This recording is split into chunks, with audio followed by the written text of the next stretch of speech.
அட பாவிகளா, என்னையா இது இவ்வளோ கீழ்த்தரமா இறங்கிட்டீங்க? அந்த பொன்ராஜ் சமூக பொறுப்புல பேசினானா? இதான் சமூக பொறுப்புல பேசுறதா? சீமான்லாம் இவ்வளோக்குள்ள கேடுகட்ட ஆளா இருப்பாரு நம்ம நினச்சி கூட பார்க்கல. ஸோ இப்போ நான் எதை பற்றி பேச போகிறேன் கேட்டிங்கன்னா, இப்போ தான் காலையில் ஒரு நம்ம வீடியோ போட்டிருந்தோம். அதாவது சாட்டை பேசுனதுடைய உள்ளர்த்தம் என்ன, சாட்டை எதுக்காக பேசுகிறான், விஜயை மட்டும்தான் எதிர்க்கணும் தேர்தல் அப்படின்னு குறிக்கோளாக அவன் கட்சி செயல்படுது அப்படின்னு சொல்லி நான் பேசிட்டு நம்ம அதை வச்சிட்டோம். அதாவது பார்த்தீங்கன்னா நேற்று விஜய் டிஜிபி அலுவலகத்துக்கு டேரெக்டாக போனார்ல இந்த விஷயத்துக்காண்டி, இந்த பொன்ராஜ் அநாகரிகமாக பேசுறதுக்கு பதிலடியாக அவர் மேலே புகார் கொடுக்குறக்காக போயிருந்தார்ல.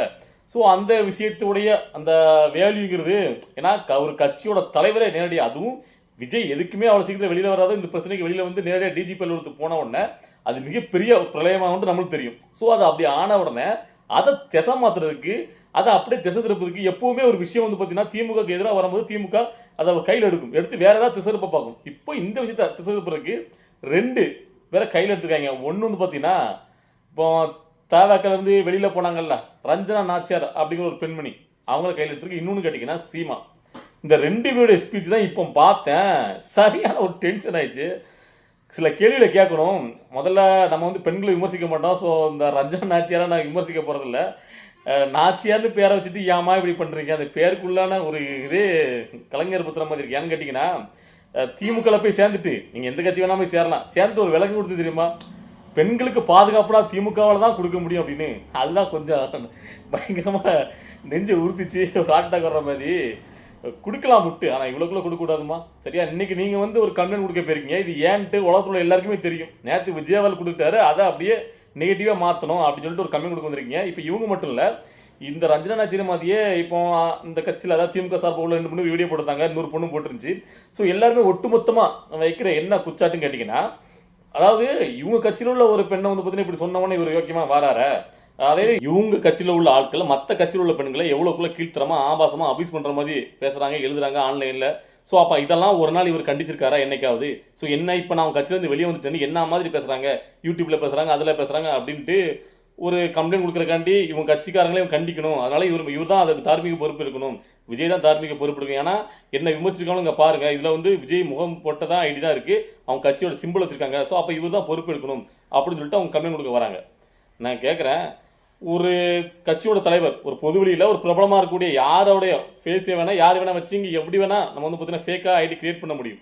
ஸோ அப்படிங்கிற பட்சத்தில் ஏன் வந்து மாற்று கட்சியில் உள்ளவங்க வேணும்னே விஜயை நெகட்டிவாக போட்டுட்டு போனோம், கட்சியை நெகட்டிவாக காட்டணும், அந்த விச்சுவல் வாரிசை தப்பாக காட்டணுங்கிறக்காண்டி எது வேணால் பண்ணலாம்ல? அப்படிங்கும்போது இதெல்லாம் எப்படி வந்து ஒரு விஜய் வந்து பொறுப்பெடுக்கணும்? இதை வந்து கண்டிக்கலைங்க, என்னது கண்டிக்கலைன்னு சொல்கிறீங்க? விஜய் கட்சியில் உள்ளவங்க அதிகாரப்பூர்வமாக கட்சியில் உள்ள நிர்வாகிகள் ஏதாவது பொதுவெளியில் ஒரு மீடியாலேயோ அவங்க வந்து மாற்று கட்சியில் உள்ள பெண்களை யாருனாலும் ஆநாகரிகமாக ஆபாசமாக ஏதாவது விமர்சிச்சிருக்காங்களா? அப்படி ஒரு நீங்கள் வீடியோ காட்டுங்க. அப்படி பேசியிருந்து விஜயவால் அவங்க கட்சிக்காரெல்லாம் கண்டிக்கலாம்னு நீங்கள் சொல்லலாம். என்ன பேசான்னு எதுக்கு முடிச்சு போடுறாங்க பாருங்க. அதாவது இவங்க கட்சியில் உள்ளவங்க ஆன்லைனில் 1008 பேர் கமெண்ட் போடுவான், மிஸ் போடுவான். இவ்வளோக்குள்ளே பேசுறீங்களே, உங்கள் கட்சியில் உள்ள பொன்முடி, நீங்கள் இப்போ இருக்கிற திமுகவில் பொன்முடி அமைச்சர் பேசாத பேச்சா? இல்லை நான் கேட்குறேன், அதுக்கு வந்து மன்னிப்பு கேட்டாரா ஸ்டாலின் அவர்கள்? இல்லை வருத்தம் தெரிவிச்சாரா? கட்சியில் உங்க வெளிப்படையாக பேசுகிறாங்க மைக்கை பிடிச்சி. ஏன் அடிக்கடி பேசுறாரு, நான் உங்கள் கட்சியில் வந்து ஆபாச பேச்சாளர் சிவாஜி கிருஷ்ணமூர்த்தி. அப்படி வெளிப்படையாக எங்கேயாவது பார்த்தீங்கன்னா விஜய் கட்சியை சேர்ந்தவங்க ஒரு பொது மேடையில் பேசுகிறாங்களா? அவர் ஒருமையில பேசினாலே சத்தம் போடுறாரு, எப்போ அப்படிலாம் ஒருமையில பேசக்கூடாது அப்படின்ட்டு விஜய். அந்த மாதிரி தன் கட்சிகள்லாம் அவ்வளோக்குள்ள இளைஞர்கள் ஒழுக்கமாக கொண்டு போயிட்டு இருக்காரு. ஆனால் இங்கே என்ன கேட்டிங்கன்னா, ஆன்லைனில் 1008 பேர் பேசுவான், கமெண்ட்ல போய் பாருங்க. அப்படின்னா ஒருத்தர் மாறி மாதிரி சண்டை போட்டுருக்காங்க. இதுக்கெல்லாம் வந்து பார்த்தீங்கன்னா ஒரு கட்சியில் தலைவராக அவங்க கட்சியை பொறுப்பே இருக்காது. அப்படி பார்த்தீங்கன்னா சிபிஐ கொடுங்க, அது யாருன்னா ஐடியை கண்டுபிடிங்க, இந்த ஐடியில் உண்மையிலே தமிழை வச்சு கட்சியில் பொறுப்பில் இருக்கானா பாருங்க. பொறுப்பில் இருக்கானா நீங்கள் சொல்லுங்க, அதை ஏற்றுக்கலாம்.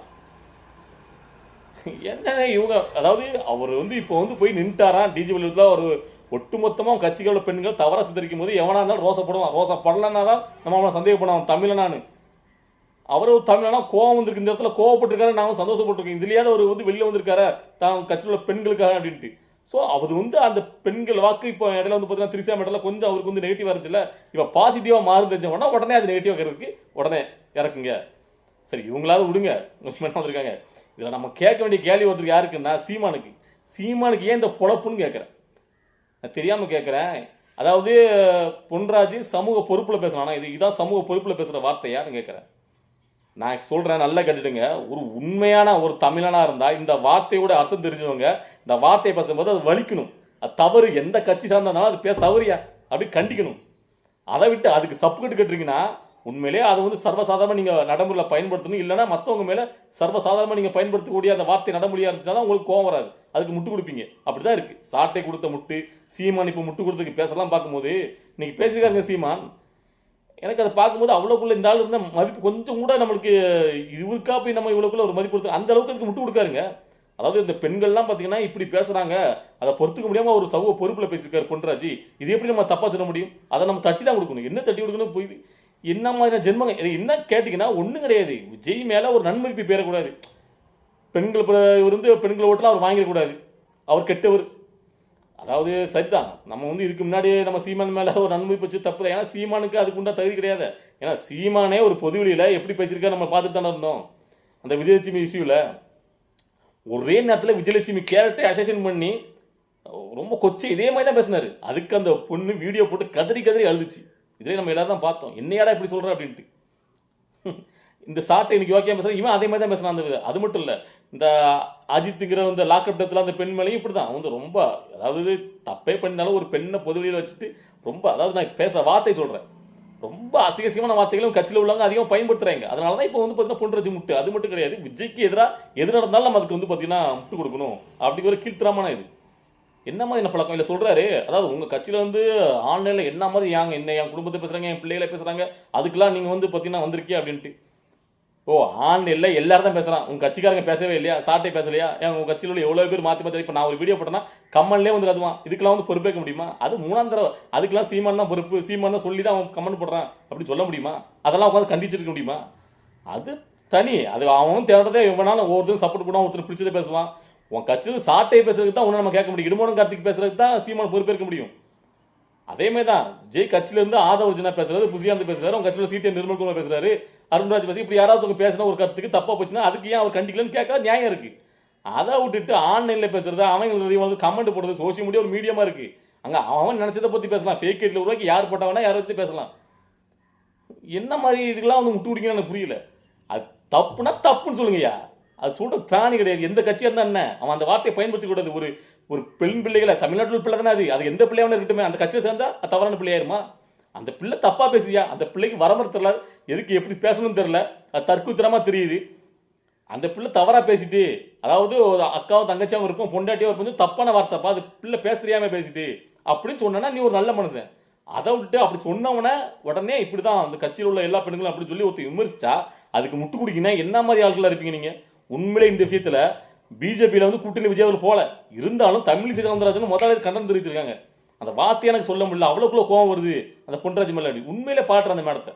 அதுக்கு அடுத்தாப்புல அன்புமணி ராமதாஸ் கண்டனம் தெரிவிச்சிருக்கு.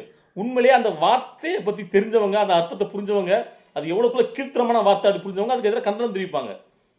இந்த மாதிரி ஆட்களுக்கெல்லாம் சர்வசாதாரணம் இல்லை, சாட்டைக்கு சீமானுக்கு. அதனால தான் பார்த்தீங்கன்னா அதுக்கு முட்டு. அவர் வந்து பொறுப்பில் பேசினாராம். பொறுப்பில் பேசுனா இப்படி தான் பேசுவானா? ஏமா இப்படி அலையிறீங்க, ஏமா இப்படி வந்து பார்த்தீங்கன்னா வார்த்தைகளை பயன்படுத்துறீங்க, உங்களுக்கு கொஞ்சம் கூட அறிவில, உங்கள் வீட்டில் பெற்றவங்க எப்படி வந்து கண்டிக்க மாட்டாங்களா? அப்படி பேசினா சரி. அதை விட்டு இவ்வளோ கீழ்த்தரமாக பேசிட்டு அதுக்கு முட்டு வேறு குடிக்கிங்கன்னா அப்போ இருந்து முழுக்க முழுக்க என்ன தெரிஞ்சுன்னா, முழுக்க முழுக்க விஜய் மீது உள்ள வன்மம் மட்டும் தான் எனக்கு தெரியுது. அதாவது விஜய் வந்து பார்த்தீங்கன்னா ஓட்டு வாங்கிடக்கூடாது இவங்களோட. விஜய் இவங்க வந்து தாம் தமிழ் கட்சிக்கு ஜெயிக்குங்க நோக்கமே கிடையாதுங்க. நாம் தமிழ் கட்சி தம்பிகளை பார்த்துட்டு இருப்பீங்க, இதுக்கு முன்னாடி வெளியில தான் சொன்னேன், இப்பவுமே தான் சொல்கிறேன். அதாவது திமுக வந்து ஓட்டை பிரிக்கிற வேலை திமுக கைக்குள்ளியாக செயல்படுறாங்க. இல்லைனா திமுக நடக்கிற பிரச்சனை, திமுக ஆட்சி எடுக்கிற அவலங்களை பற்றி தானே எடுத்து பேசுவாங்க. அதை விட்டுட்டு 24 hours விஜய் பிடிச்சு நோண்டிட்டு இருக்கீங்கன்னா அப்போ உங்க புத்தி எவ்வளவு கிருத்தமான புத்தியா இருக்கு. திமுக கைக்குள்ளே செயல்படுறீங்க. விஜய்க்கு இப்போ மவுஸ் ஏற்றக்கூடாது, விஜய்க்கு செல்வாக்கு வந்துடக்கூடாது, விஜய் பக்கம் பெண்களை ஓட்டு போயிடக்கூடாது. இல்ல அதுக்கப்புறம் இன்னொரு விஷயம், அதாவது அன்னைக்கு அவன் கட்சிக்காரங்க ஒருத்தவன் பின்னாடி போயிட்டு இறந்தாங்க, அந்த பையனை பார்க்க கூட போகல நேரில், அவன் கட்சிக்கார யாருமே போகல, இதுக்கு மட்டும் வந்திருக்காங்க, அதுக்கு கூட என் கட்சிக்கார என் பிள்ளைகள் தான் போய் நின்றுச்சு அப்படின்ட்டு. என்னையா நீங்க பேசுறீங்க? உங்களை பத்தி அன்னைக்கு ராஜீவ்காந்தி உங்களுடைய முன்னாள் தம்பி ஏடிபியில் இருக்காரு, அவர் போட்டு உடைச்சார, விக்னேஷிங்களுடைய தாயாரை போய் பார்க்க போனீங்களா, அந்த பையனுடைய இறப்புக்கு நீங்க எங்க போனீங்களா அப்படின்ட்டு நாக்கப்படுங்கமே கேட்காது. ஸோ நீங்க மற்றவங்கள மட்டும் கேட்க வந்துடுறீங்க. அவர் தான் தெல்ல தெளிவாக அறிவிச்சிட்டாரு, எப்போ பின்னாடி வராதிங்கன்னு 1000 தடவை சொல்கிறாரு, லெட்டர் எழுதுறாரு. திரும்ப போகிறாங்கன்னா என்ன பண்ண முடியும்? அதை அரசாங்கம் காவல்துறை தான் கட்டுப்படுத்தணும். அப்போனா அவர் அரசியலே பண்ண வீட்டுக்கு தான் வந்திருக்கணும். அரசியல் பண்ணும்போது அவருக்கு எத்தனை தடவை தான் அறிவிச்சு சொல்ல முடியும்? அப்படி எல்லார் வீட்டுக்கும் அவர் போயிட்டு இருக்க முடியுமா? ஸோ பொறுப்புனா நம்மள்தான் வேண்டும். நம்ம உயிரோட அர்த்தம் என்ன வேல்யூன்னா நம்ம ஒவ்வொருத்தரும் புரிஞ்சுக்கணும். நல்லா பார்த்துருக்கேன் விஜய் வாரியர்ஸ் என்ன இருக்காங்கல்ல, அவன் விஜய்க்கு பாடம் எடுக்க வந்துடுவான். நீங்கள் வந்து நாளைக்கு விஜய் அவர்கள் சொல்கிறேன் பெரம்பலூரில் பிரச்சாரத்துக்கு போகிறாரு, அந்த நேரத்தில் பின்னாடி நாம் பக்கத்தில் பார்க்கணும், கையை கொடுக்கணும் அப்படின்னு சொல்லிட்டு இந்த பைக்கை முறுக்கிட்டு பின்னாடி பக்கத்தில் வண்டியில் போய் ஏதாவது ஆச்சுன்னா மொத்தமாக அவருக்கு வந்து இனிமே பெர்மிஷன் கொடுக்க மாட்டாங்க, அவர்களுக்கு பிரச்சாரத்துக்கு வர முடியாது. அவ்வளோதான். ஸோ அதனால் நான் திரும்பியும் சொல்கிறேன், உங்களுடைய அந்த பாசம் அந்த இது இருக்குல்ல, அது எல்லாத்தையும் கட்டுப்படுத்துங்க, உணர்ச்சி எல்லாத்தையும். கொஞ்சம் அமைதியாக இருங்க, ஒருத்தர் அரசியலை பண்ண விடுங்க. இல்லைன்னா ஒன்றும் சொல்லவும் இல்லை, கண்டவனு விஜய்க்கு அட்வைஸ் பண்ணுவான், அப்படியே போக வேண்டியதான். சரி, இன்னைக்கு இந்த வீடியோ பார்க்கும்போது உங்களுக்கு என்ன தோணுது, நீங்கள் என்ன சொல்ல நினச்சிங்க, நம்ம பேசுகிற கருத்துக்களை ஏதாவது மாற்று கருத்து இருந்தாலும் சரி, எதாக இருந்தாலும் உங்களுடைய கருத்தில் கமெண்ட்டில் பதிவு பண்ணுங்கள். நம்ம அடுத்த வீடியோவில் பார்க்கலாம். ஓகேவா? பாய்.